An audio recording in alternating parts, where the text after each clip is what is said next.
एक दिन दरबार के कामकाजों से निश्चिंत होकर बादशाह बीरबल के साथ गप्पे मार रहे थे। उसी दिन उनको एक अधर महल बनवाने की इच्छा जागृत हुई। इस अभिप्राय से प्रेरित होकर अकबर बोला, बीरबल, क्या तुम मेरे लिए एक अधर महल बनवा सकते हो? बनवा देना तुम्हारा काम है और रुपया खर्चा करना मेरा काम है। बीरबल ने सोच विचार कर उत्तर दिया, पृथ्वीनाथ, थोड़ा ठहर कर महल बनवाने का कार्य आरंभ करूँगा। इस कार्य के लिए कुछ मुख्य सामानों के संग्रह में समय की आवश्यकता है। बादशाह इस पर राजी हो गए।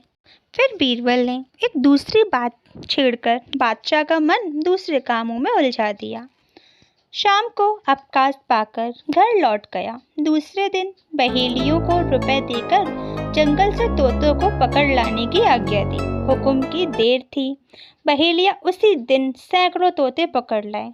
बीरबल ने कुछ तोतों को चुनकर खरीद लिया और उनके पढ़ाने का भार अपनी बुद्धिमती कन्या को सौंप दिया और दरबार का आवश्यक कार्य करने लगा। लड़की ने बुद्धिमानी से पिता के आदेश अनुसार तोतों को पढ़ाकर पक्का कर दिया। जब बीरबल ने उनकी परीक्षा ली तो वे उसके मर्जी के माफिक निकले। फिर क्या था, बीरबल तोतों को लिए हुए दरबार में हाजिर हुआ। उनको दीवान खाने में बंद कर बादशाह के पास गया। तोते पिंजरों से बाहर निकलकर छोड़ दिए। सब तरफ से किवाड़ बंद था। तोते भीतर ही भीतर अपनी शिक्षा के अनुसार अलग अलग राग अलाप रहे थे। बादशाह को सलाम कर बीरबल बोला, पृथ्वीनाथ, आपकी मर्जी के मुताबिक अधर महल में काम लगवा दिया है। इस समय उसमें बहुतेरे पेशराज और मिस्त्री काम कर रहे हैं। आप चलकर मुआयना कर लें। बादशाह अकबर महल देखने की इच्छा से बीरबल के साथ हो लिया। जब बीरबल दीवान खाने के पास पहुंचा तो उसका किवाड़ खुलवा दिया। तोते बाहर निकलकर आकाश में उड़ते हुए बोलने लगे, ईंट लाओ, चूना लाओ, किवाड़ लाओ, चौखट तैयार करो, दीवार चुनो।